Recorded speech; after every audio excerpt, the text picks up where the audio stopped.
Irmãos, vamos abrir as nossas Bíblias em Neemias, capítulo de número 13, para a mensagem desta noite. Neemias, capítulo de número 13, livro de Neemias, capítulo de número 13.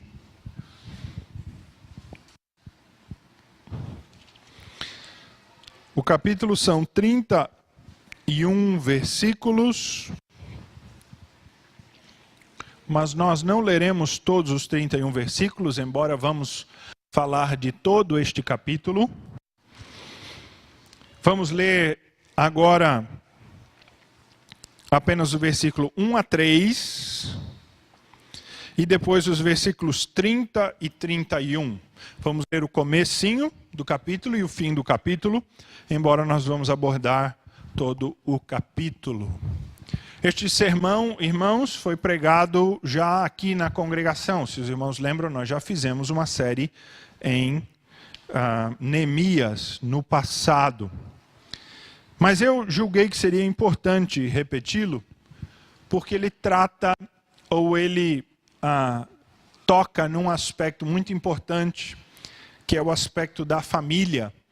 E nesse mês da família, como estamos falando sempre desse tópico, nós vamos falar sobre a família, sobre a restauração da família, sobre como mudar quando as coisas vão mal, por onde a gente começa, o que a gente faz. Este texto nos fornece uma espécie de um roteiro para isso. Neemias, capítulo de número 13, versículos de 1 a 3. A palavra de Deus diz assim, Neemias 13, 1 a 3.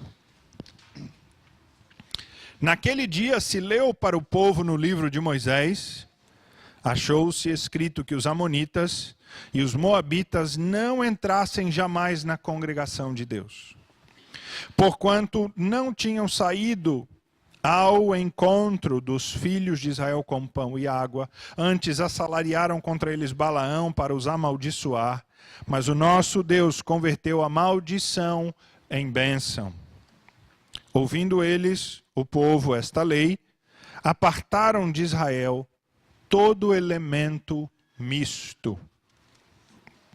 30 agora e 31 desse capítulo 13. Limpei-os, pois, de toda estrangeirice, e designei-lhes o serviço dos sacerdotes e dos levitas, cada um no seu mistério, como também o fornecimento de lenha em tempos determinados, bem como as primícias. Lembra-te de mim, Deus, para o meu bem. Até aí a palavra do nosso Deus. Vamos orar? Pedir a direção do Senhor para a mensagem dessa noite.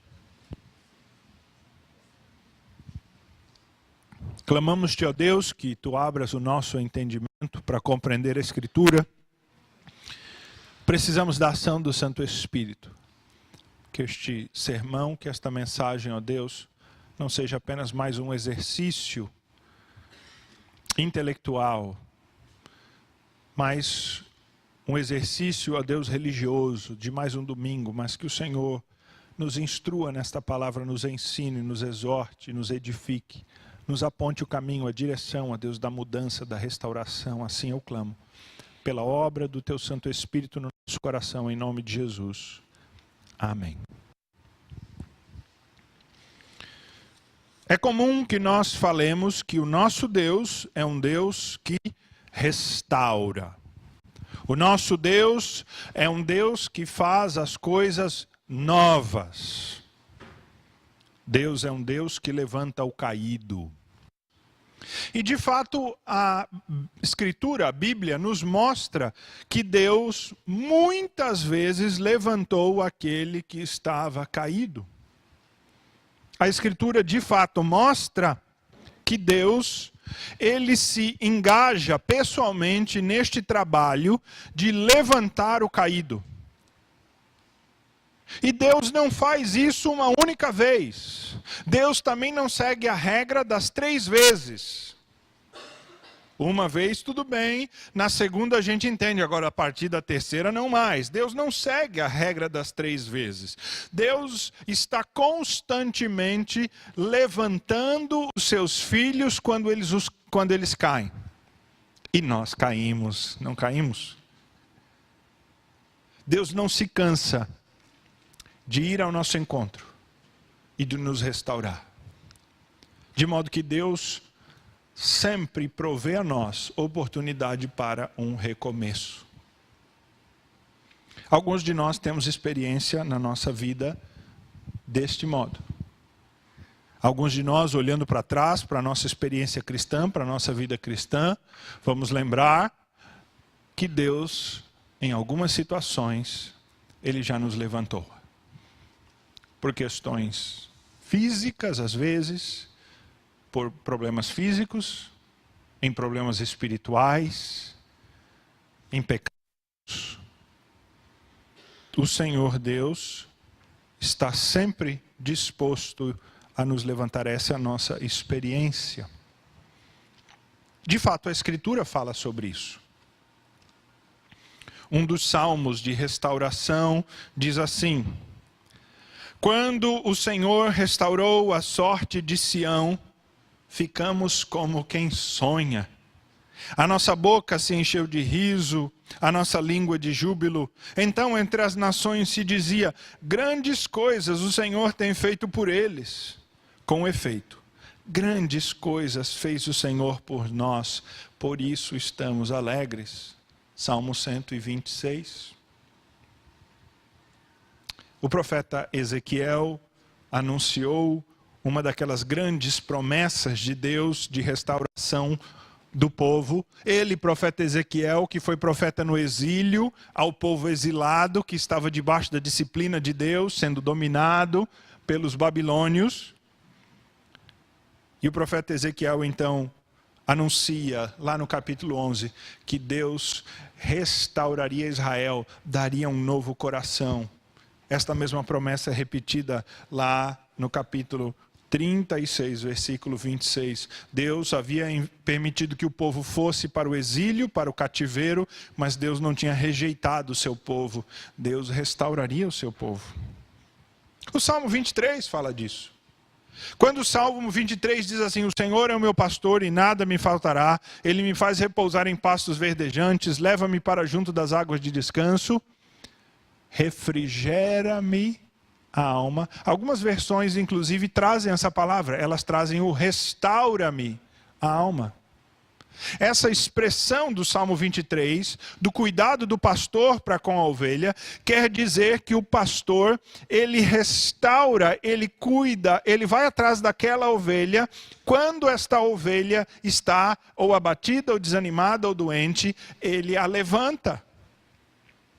E evidentemente que o texto diz que, ainda que nós andemos pelo vale da sombra da morte, o Senhor Deus estará conosco. E nós ouvimos, então, do Senhor Jesus a parábola do bom pastor, que vai atrás da ovelha perdida para trazê-la de volta. Um dos grandes exemplos de restauração, de misericórdia no Antigo Testamento é Gomer. Lembra da esposa infiel do profeta Oséias? Deus manda o profeta Oséias buscar a sua esposa lá no prostíbulo onde ela está, escrava. E ele diz: vai lá e ama a tua esposa. E tira ela de lá e restaura a tua esposa. Porque assim eu faço com Israel. O Senhor Jesus não rejeita Pedro quando Pedro o trai. Pelo contrário, ele restaura Pedro. E ele designa a Pedro para ser uma peça importante no seu plano de salvação, no início da igreja. Pedro é o líder dos apóstolos. O Senhor Deus transforma a vida de Paulo. Paulo era um perseguidor da igreja, odiava cristãos, mas Deus tem misericórdia de Paulo e restaura Paulo e transforma Paulo. De modo que a Escritura contém muitos textos, muita referência ao fato de que Deus levanta o caído, mesmo o caído que caiu pelo seu pecado. Mesmo aquele que está tendo problemas porque se meteu numa enrascada por si só, pelas suas más escolhas. Deus mesmo assim vai atrás desse. O nosso Deus, ele não diz assim: ah é? Você escolheu esse caminho, se meteu aí, eu avisei. Agora você vai se virar sozinho. Ele é esse Deus que deixa as 99 ovelhas no aprisco para ir atrás daquela uma. E ao encontrá-la, volta com alegria.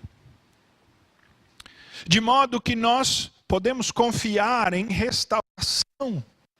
Nós podemos ter fé em restauração, em mudança. De fato, se há algo que o cristianismo oferece, que o evangelho oferece, é restauração, é mudança, é melhora, é a possibilidade de que algo pode ser completamente transformado. Um cristão não pode perder a fé em restauração. Um cristão que perdeu a fé em restauração, praticamente perdeu a fé no evangelho. Porque o Senhor Deus, ele não se cansa, ele não se fatiga, ele está constantemente indo atrás do seu povo, buscando os seus eleitos e restaurando-os a isso. Alguns cristãos descreveriam a sua vida espiritual como uma gangorra, ou como uma roda gigante, né? Está em cima, está embaixo. Está em cima, está embaixo. Uma vida de oscilações. Talvez essa seja a sua vida. E todo cristão que vive essas oscilações, ele acaba criando um conflito na sua alma de que um dia Deus não vai restaurá-lo. Deus já deu tantas chances, Deus já tantas vezes foi atrás, agora eu acho que tem um dia que Deus não vai, Deus vai me largar. Mas não é o que a Escritura diz. Deus não larga, Deus vai atrás, Deus tem misericórdia. Mas muitas vezes, meus irmãos, o caminho da restauração não é um caminho assim, vamos dizer, confortável, cheio de grandes emoções saudáveis e boas. Muitas vezes o caminho da restauração é doído. Ele é feito, é trilhado em meio a decisões difíceis.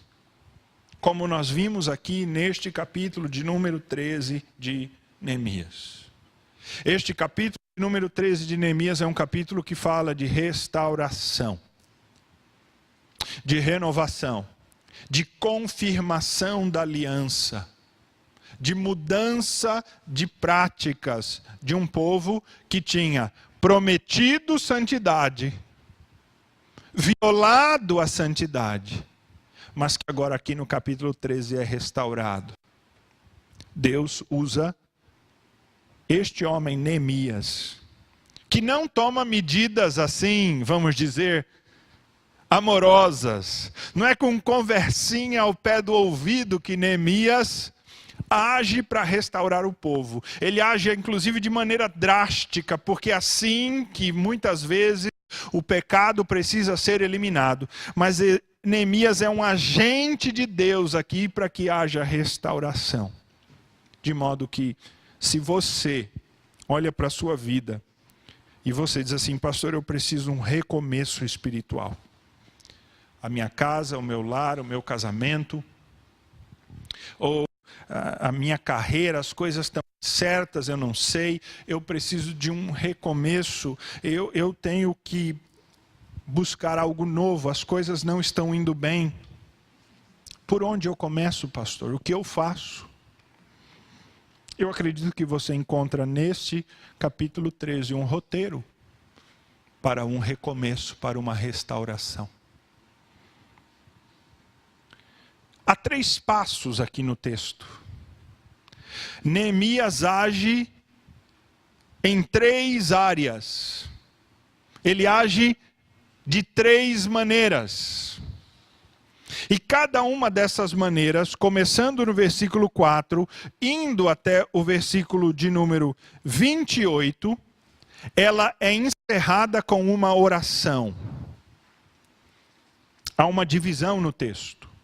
Então, a primeira medida que Neemias, melhor dizendo, age e que ele aplica, vai do versículo de número 4 até o versículo de número 12.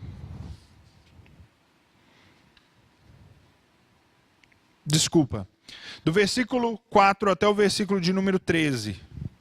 E aí no versículo 14 você vê a oração de Neemias. Ele diz assim: por isso, meu Deus, lembra-te de mim. Não apagues as beneficências que eu fiz à casa de Deus para o teu serviço. O segundo degrau da mudança está nos versículos 15 ao versículo 22. E ele termina também com uma oração de Neemias. No finalzinho do versículo 22, ele diz assim: também nisso, meu Deus, lembra-te de mim e perdoa-me segundo a abundância das tuas misericórdias. E o terceiro degrau da mudança está do versículo 23 ao versículo 28. Terminando com o versículo 29, a oração do versículo 29, que é: lembra-te deles, meu Deus, pois contaminaram o sacerdócio, como também a aliança sacerdotal e levítica. Nós vemos então essas 3 orações de Neemias, que intercalam aí cada um dos passos que Neemias tomou para a restauração deste povo. Mas antes da gente ver os passos da restauração, nós temos que entender por que esse povo precisava de restauração. Por que este povo precisava de restauração? Bom, se você está familiarizado com a história de Neemias, você lembra que Neemias é um mordomo do homem mais poderoso do mundo da sua época. Cerca ali de 480 anos antes de Cristo, mais ou menos. Eu acho que essa data está errada, é 580, mas por ali, uns 500 anos antes de Cristo, para você ter como referência. De modo que ele é o mordomo do rei da Pérsia. Ele é o mordomo do homem mais poderoso do mundo.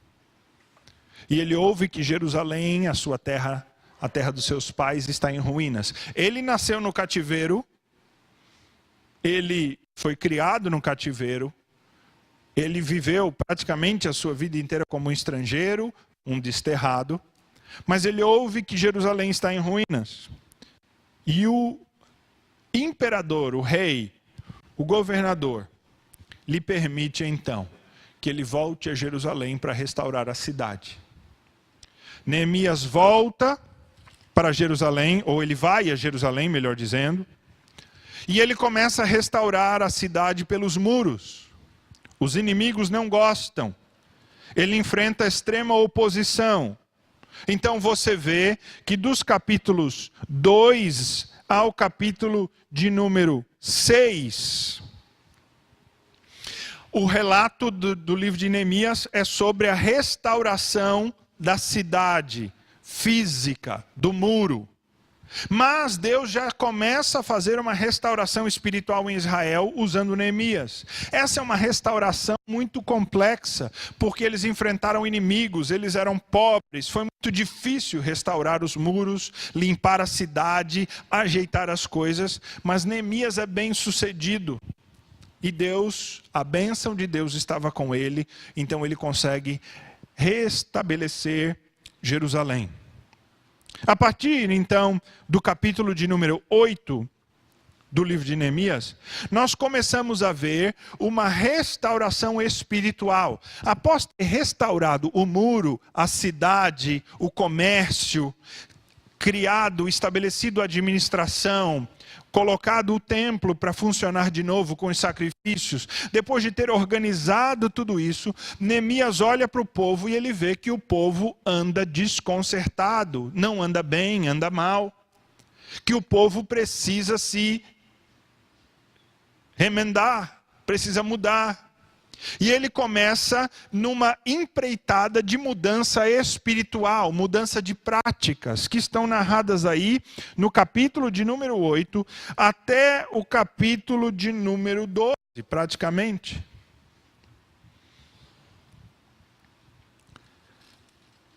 Lá no capítulo de número 9, com especial atenção para nós, ou com especial interesse, a narração, a descrição de uma cerimônia em que o povo renova a sua aliança com Deus. O povo renova a sua aliança com Deus. Por que o povo precisou restaurar ou renovar a sua aliança com Deus? Porque este povo é o remanescente do povo de Deus. É aquele povo que restou depois de Deus ter punido o povo com o cativeiro. É aquele povo que restou, que ainda não havia se reorganizado. O povo estava em ruínas, a cidade em ruínas, mas agora a cidade foi reconstruída. Neemias começa a restaurar o povo, a sua identidade, o seu orgulho. Mas a coisa mais importante que Neemias vê é que o povo renove a sua aliança com Deus. E aí então no capítulo 9 há uma cerimônia de restauração da aliança com Deus. E este povo, preste atenção nisto, faz uma série de promessas aqui no capítulo 9, que ele não está cumprindo lá no capítulo 13. Por isso a necessidade de restauração. O povo promete, veja aí no capítulo 9, versículo de número 30. Eles prometem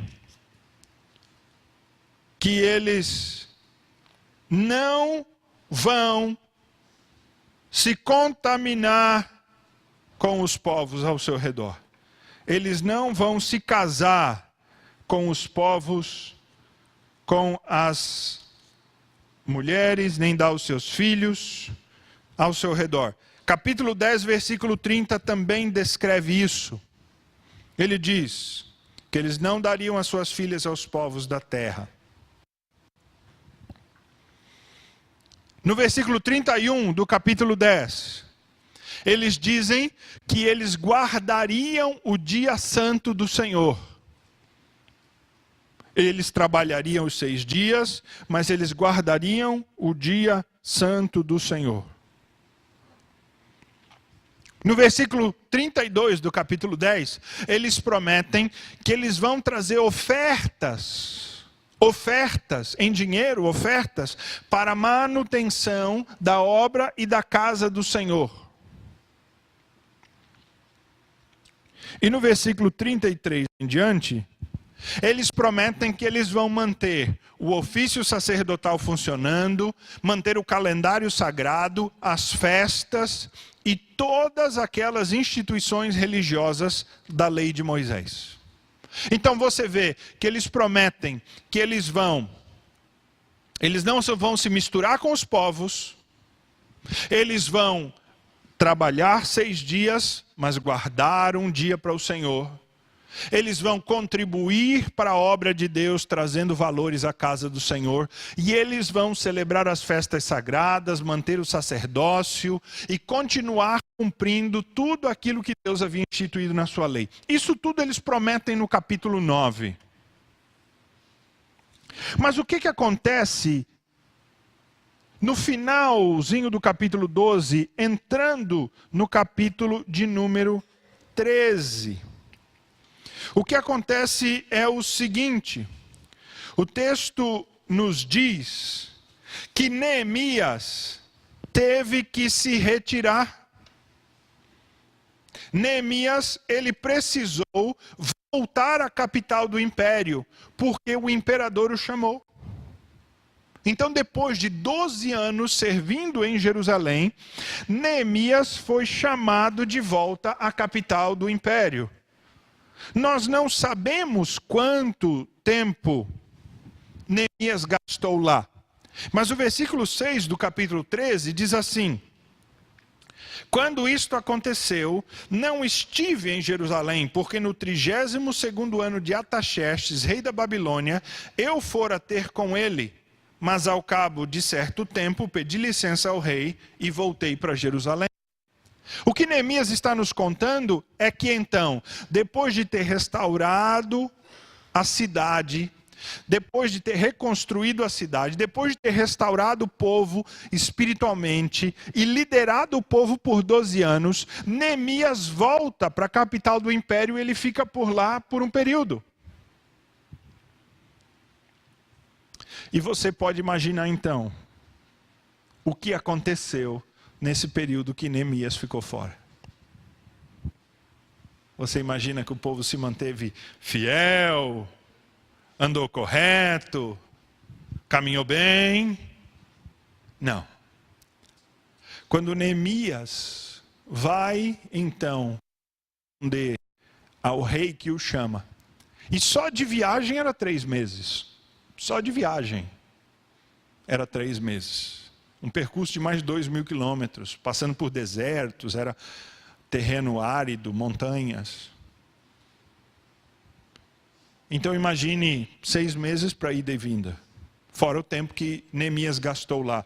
Possivelmente anos, ou mais de ano pelo menos. Neste período que Neemias ficou fora, as coisas mudaram completamente, elas mudaram para pior. Aquele povo que tinha feito todas aquelas promessas no capítulo 10, no capítulo 9, renovado a aliança com Deus, prometido santidade, agora não estava mais andando na santidade. Às vezes, isso reflete muito bem a nossa vida. Nós estamos andando mal, renovamos a nossa aliança, o nosso compromisso com Deus, nós buscamos o Senhor e aí nós agora vamos viver. Mas aí algo acontece, talvez um guia espiritual, alguém importante, se afasta, ou a gente se afasta da igreja, ou algo acontece e as coisas desandam de novo. O que é preciso, irmãos? Versículo de número 30 do capítulo 13, descreve o que Neemias vai fazer aqui no capítulo 13. A primeira palavra aí do versículo 30 do capítulo 13 diz assim: limpei-os. Limpei-os, pois, de toda estrangeira. Limpei-os, pois. Precisa de limpeza. Quando a gente faz promessas a Deus e a gente quebra as promessas do Senhor e a gente volta a antigas práticas, a gente precisa de limpeza. A palavra aqui é descontaminação.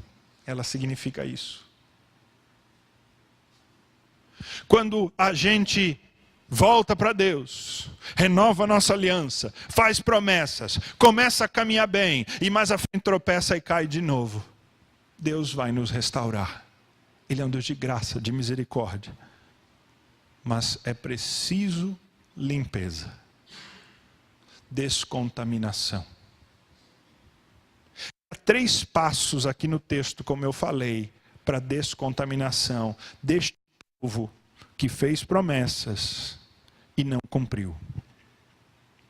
No versículo de número 4, então, ao 13, nós vemos o primeiro passo desta descontaminação, o primeiro passo desta limpeza que Neemias faz, o primeiro passo da restauração.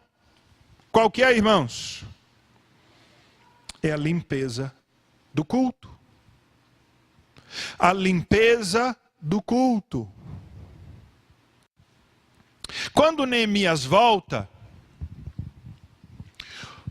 o serviço do templo tinha parado. O povo já não trazia mais as ofertas para que os sacerdotes pudessem viver da obra. Então, haviam sacerdotes voluntários, mas não haviam sacerdotes permanentes. Com isso, o templo ficou desassistido. E o povo ainda decidiu colocar lá dentro do templo o escritório de um homem ímpio. Um tal de Tobias. Esse Tobias é um camarada que apurrinhou Neemias o tempo inteiro que ele estava construindo o templo. E agora o povo, alguns líderes do povo, dão uma sala do templo, a sala de coletas do templo do Senhor, o lugar santo e consagrado, a um incircunciso, infiel, idólatra, ímpio, maligno como Tobias. O que aconteceu aqui, irmãos? O povo de Deus abriu espaço para que gente assim entrasse na sua vida. O povo de Deus abriu espaço para que a impiedade entrasse ali dentro do culto e contaminasse o culto. Versículo de número 4, veja, dá inclusive o nome do camarada que fez isso. Foi um camarada chamado Eliacibe, sacerdote, encarregado da câmara da casa do nosso Deus, se tinha aparentado de Tobias, olha só a razão. E fizera para este uma câmara grande, onde dantes se depositavam as ofertas de manjares, o incenso, os utensílios, os dízimos dos cereais, do vinho e do azeite, que se ordenaram aos levitas, cantores e porteiros, como também as contribuições para os sacerdotes. Esse camarada, Eliacibe, ele provavelmente tinha um laço, um vínculo de parentesco com Tobias por conta de casamento. Tobias não é judeu. Tobias não é judeu. É por isso que o versículo de número 1 do capítulo 3 diz assim: naquele dia se leu para o povo no livro de Moisés, achou ser Cristo, que amonitas e moabitas não entrassem mais na congregação de Deus. Estava descrito no povo de Deus que nem amonitas nem moabitas podiam entrar na congregação do povo de Deus, porque eles eram um povo ímpio que não ajudou o povo de Deus quando deveria. E aí você imagina que Tobias era um destes. E o povo abre as portas do templo e coloca lá dentro do templo um tal do Tobias. Faz um escritóriozão para ele. Quando Neemias ouve isso, ele diz no versículo 8, isso muito me indignou, a tal ponto que atirei todos os móveis da casa de Tobias fora da câmara. Você lembra de Jesus quando ele entra no templo e começa a expulsar os cambistas, derrubar as mesas? Meu querido, você quer fazer limpeza? Você quer mudar as coisas? Então a mudança é hoje, é radical, é drástica. Você não vai chegar lá no Tobias e vai falar assim: Tobias, meu querido, olha, eu acho que houve um mal entendido, porque Elias sabe que deu autoridade para você ficar aqui, ele não tinha autoridade, agora eu estou chegando, viu, meu querido? Então você desocupa aí, olha, eu vou te dar assim, 30 dias aí para você desocupar, achar um outro lugarzinho para você. Com impiedade, com ímpios, com maldade, dentro do nosso lar, do nosso teto, na nossa casa, e contaminando o culto a Deus, nós não brincamos. É assim que você trata, irmãos. Você pega as coisas e joga na rua. Atirei os móveis da casa de Tobias fora da câmara. Era possível que esse Tobias fosse até meio sacerdote e estivesse promovendo um culto pagão dentro da própria casa de Deus, um culto alternativo. Talvez Tobias chegou para esse camarada aqui, Elias, e falou assim: olha, aqui entre o povo de Deus, um pessoal que não é do mesmo culto de vocês. Dá um espacinho aqui na casa de Deus para a gente celebrar o nosso culto ao nosso Deus. Imagine só. E aí o camarada falou: esse cara é meio meu parente e tal. Está tudo errado, irmãos. Primeiro, que não devia ter se tornado parente do ímpio. Segundo, que não devia ter permitido ele entrar no templo. Terceiro, não devia ter permitido ele se instalar no templo. E quarto, não devia ter permitido que esse camarada fosse um obstáculo para contaminar o culto. E aí o culto para. A adoração, o serviço do templo para. Meus irmãos, a primeira evidência de um cristão mau é o seu culto a Deus. A primeira evidência de uma vida contaminada, uma vida que precisa de limpeza, é o seu culto a Deus. É engraçado que o apóstolo Pedro, falando aos maridos, ele diz assim: maridos, vivam a vida comum do lar, amando a esposa, né? Como a parte frágil. Ele diz assim: para que as vossas orações não sejam interrompidas. O Senhor Jesus diz assim: você vem para oferecer um sacrifício a Deus. Mas aí ao chegar ali você lembra que tem uma probleminha com teu irmão. Então você deixa ali o sacrifício e vai lá resolver.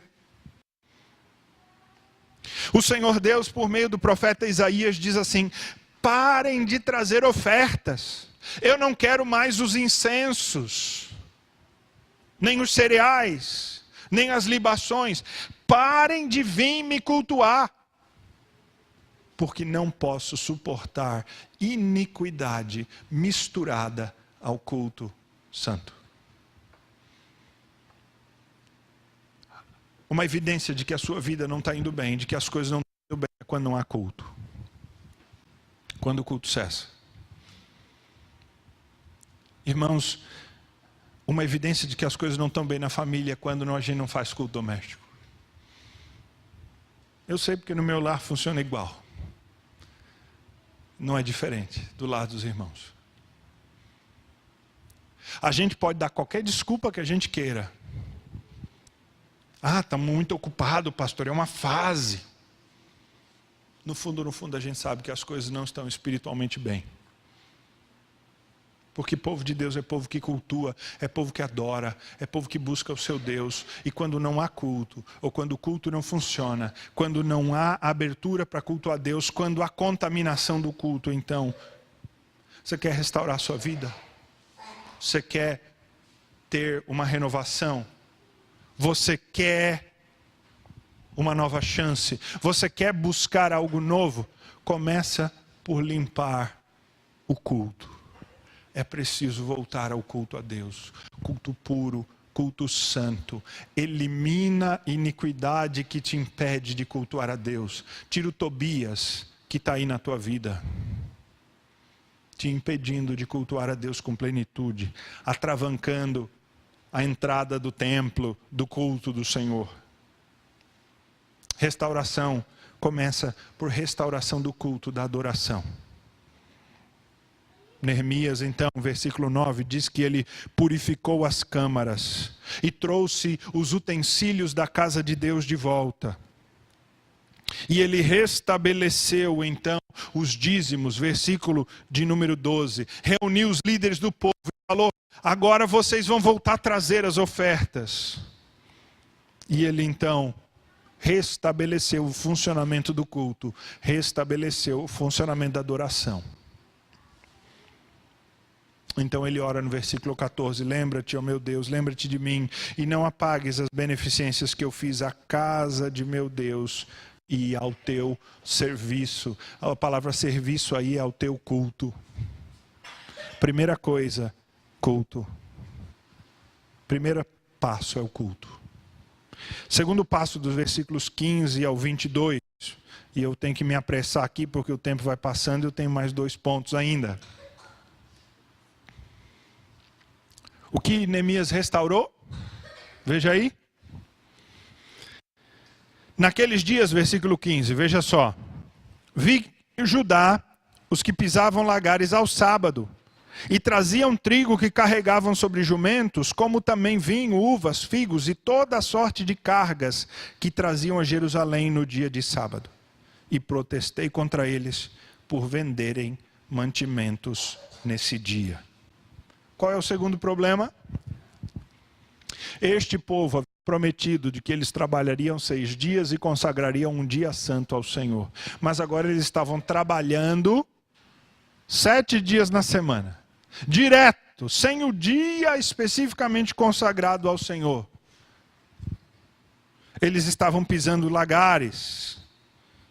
Eles estavam fazendo comércio de mercadorias nesse dia. O versículo 16. Estrangeiros traziam peixe e negociavam nos mercados de Jerusalém as mercadorias no dia de domingo. O povo já pensava, domingo é dia de comer um peixe fresquinho, ó. Peixe, domingo é dia de peixe. Vamos lá comprar. Dia do Senhor. Tem mercadão hoje. De modo que o povo não estava dando aquilo que ele havia prometido ao Senhor, que é o tempo de Deus. O tempo sagrado do Senhor. O povo poderia alegar, mas pastor, esse povo era um povo pobre, eles estavam reconstruindo a cidade, eles precisavam trabalhar, era um povo que era sofrido, era um povo que precisava muito disso. O que você precisa mais? Você precisa mais de trabalhar ou você precisa mais de servir a Deus? Que é prioridade? Em algumas questões, irmãos, nós temos que ser radicais. Neemias é radical, ele diz o versículo 21, veja aí. Aliás, antes, deixa eu explicar. Tinha uns camaradas que quando ele mandou fechar as portas no domingo, para eles não entrarem para comercializar, eles começaram a dormir do lado de fora e fazer comércio na entrada da cidade. Olha o versículo 21. Protestei, pois, contra eles e lhes disse: por que passais a noite defronte do muro? Se outra vez o fizerdes, lançarei mão sobre vós. Daí em diante não tornaram a vir no sábado, no dia do descanso. Esses comerciantes que vinham de fora, que traziam peixe, e que quando ele fechou as portas, começaram a dormir do lado de fora, e aí fazer comércio ali pela porta ou tal e tudo mais, eles continuaram a fazer, eles insistiram. E Neemias, com o seu discernimento que Deus lhe deu, chegou nos camaradas e falou: olha, a mão de vós. Meu querido, você pode ter certeza que se alguém falar isso para você não é coisa boa, não. Se alguém chegar para você e falar assim: eu vou lançar mão de você, você corre, viu? Não fica perto não, porque a coisa não vai ser boa. Esse lançar mão de vós implica em violência física. Neemias não era um camarada que você brincava. Neemias tinha um senso de santidade, de pureza, de descontaminação. Ele não brincava, não. Não brinque, irmão. O segundo passo da restauração é restaurar a Deus o que é de Deus. Há coisas na sua vida que são de Deus e você está dando aos outros. Há coisas na sua vida que você sabe que tem que dar ao Senhor. Seu tempo, suas finanças, parte do seu coração. Há coisas que você sabe que está em dívida com o Senhor, mas você vai empurrando, vai levando com a barriga. É assim mesmo a vida cristã. Você quer restauração, você quer mudança, você quer transformação total. Restaura o culto em primeiro lugar, tira a impureza. Restaura o que é de Deus, o que é o Senhor, o tempo de Deus, as coisas devidas ao Senhor.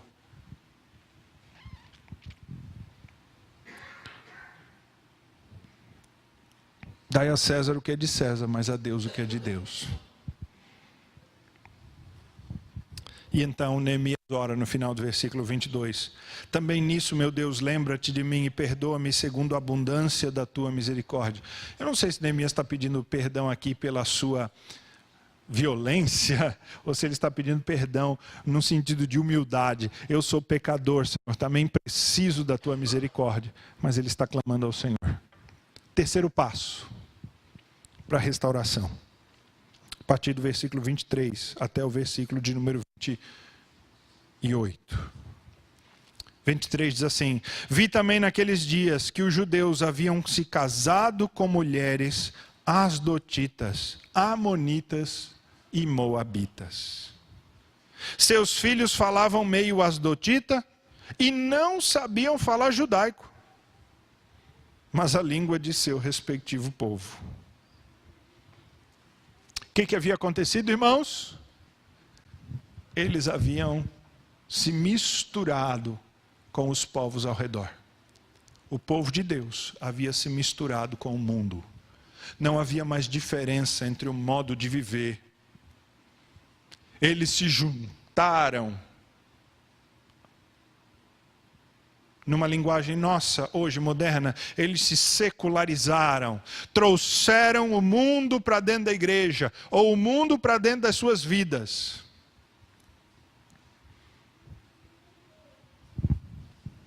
E em especial, nós podemos falar aqui no que diz respeito ao casamento. Irmãos, casamento misto é algo que o povo de Deus tem que continuar a ser zeloso. Deus não se agrada, não dá certo. O povo de Deus tem que ter consciência de que o casamento misto é misturar luz com trevas, como diz Paulo lá em 1 Coríntios 6.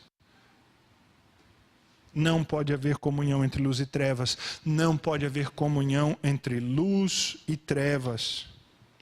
Agora veja a atitude de Neemias. Versículo 25.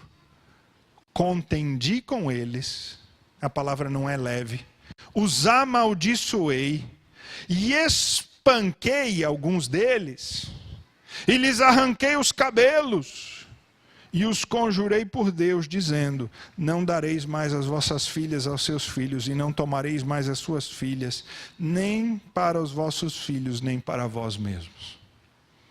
Entendeu? É assim que eu vou começar a agir daqui em diante. É o comportamento pastoral de Neemias. Não vou agir assim. Neemias não era só um líder religioso, ele era um líder civil, e ele deveria implementar também a lei civil sobre o povo, inclusive a punição civil sobre aqueles que estivessem descumprindo a lei de Deus, porque eles viviam numa teocracia. Ele lembra então o povo de Salomão. Ele diz: não pecou Salomão exatamente nisso, se contaminando com as mulheres dos outros povos.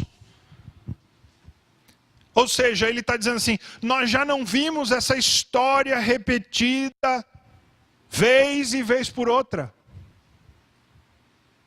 Por que a gente ainda faz? Vocês já não viram o resultado prático disso tantas vezes. Por que ainda permitem? Por que ainda são coniventes? Por que ainda participam?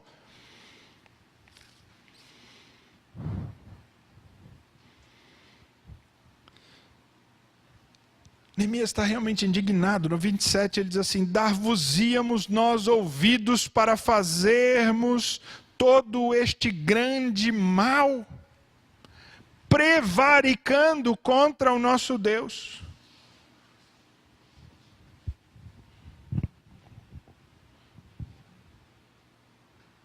Neemias está indignado, ele vê isso como um mal grande. Agora, tem muito cristão que não se importa com um pouquinho de mistura do mundo na sua vida, acha que é normal. Afinal, a gente vive, né, pastor, nesse mundo? Será? Irmãos, a santidade que Deus exige é total. É zero. Qual é a tolerância que eu devo ter com a mundanidade na minha vida, pastor? Zero. Qual é o percentual? 0. O Senhor Jesus é radical quando ele disse: o teu olho te faz tropeçar, arranca o teu olho. Arranca ele fora. Se o teu pé te faz tropeçar, corta. Que mais vale você entrar caolho, perneta, no reino dos céus, do que fazer perecer o teu corpo inteiro no inferno.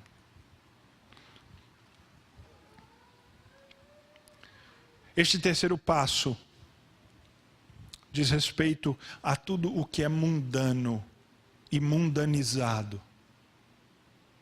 Por mais inocente que se ache. De modo que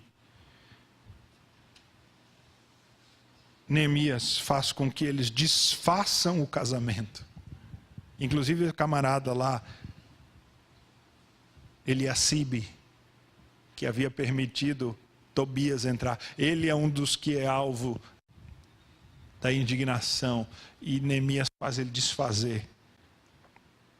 E ele disse: afugentei esse povo de mim. Eu afastei esse povo de mim. Neemias não quer nem papo com esse povo que se contamina com o mundo. Porque ele eliminou contaminação. Casamento misto irmãos, por mais duro que seja, é uma porta aberta de contaminação para o povo da aliança. E qualquer outra porta que você abrir para contaminação, você está assim afastando-se de Deus.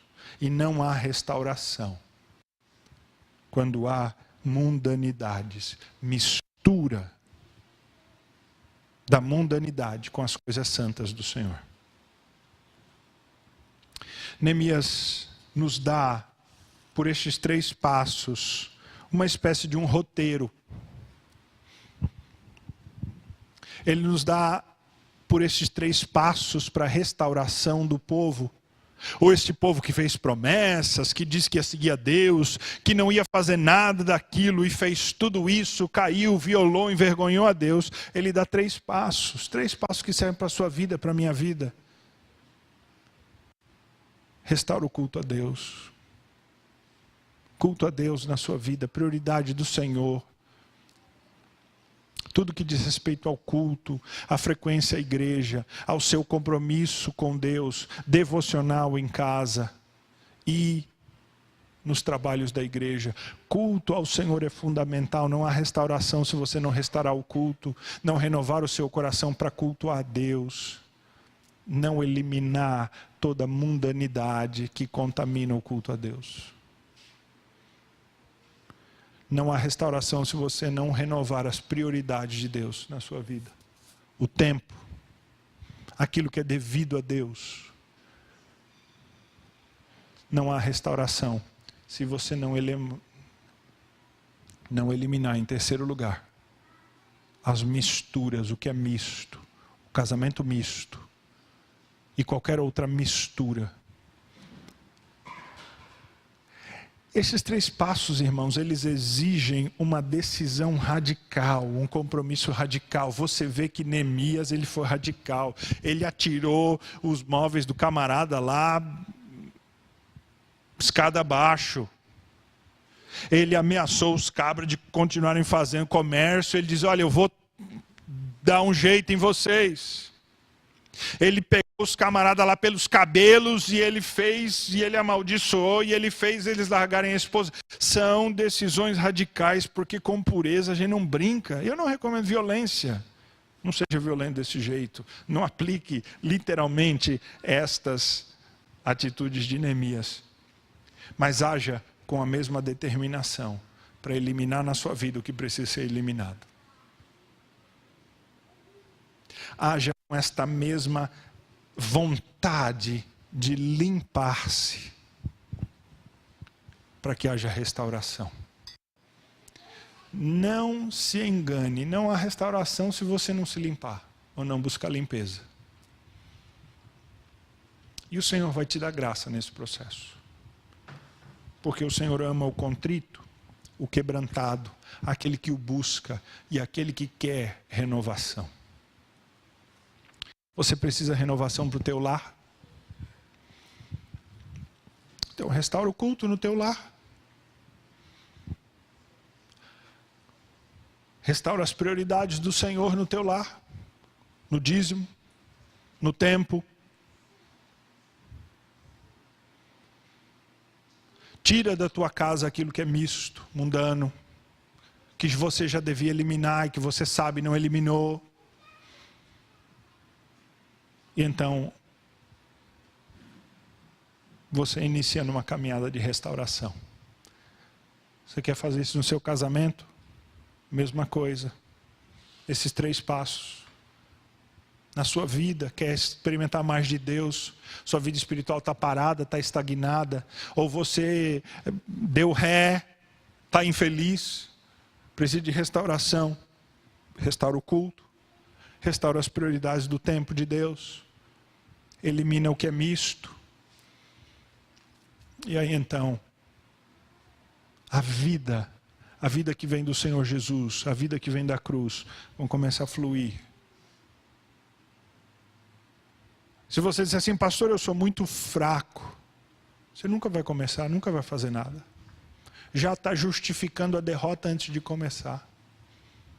Ah, pastor, é muito radical. Irmão, não é pela sua força, você é fraco mesmo, eu sou fraco, a gente não consegue. Mas é pela graça de Deus conosco, este Deus que enviou Jesus Cristo para morrer na cruz por nós, e com Cristo Ele nos dará todas as coisas, Ele nos dará gratuitamente todas as coisas, porque todas as coisas cooperam para o bem daqueles que amam a Deus. Quando nós buscamos a glória do Senhor, Ele nos dará força para isso.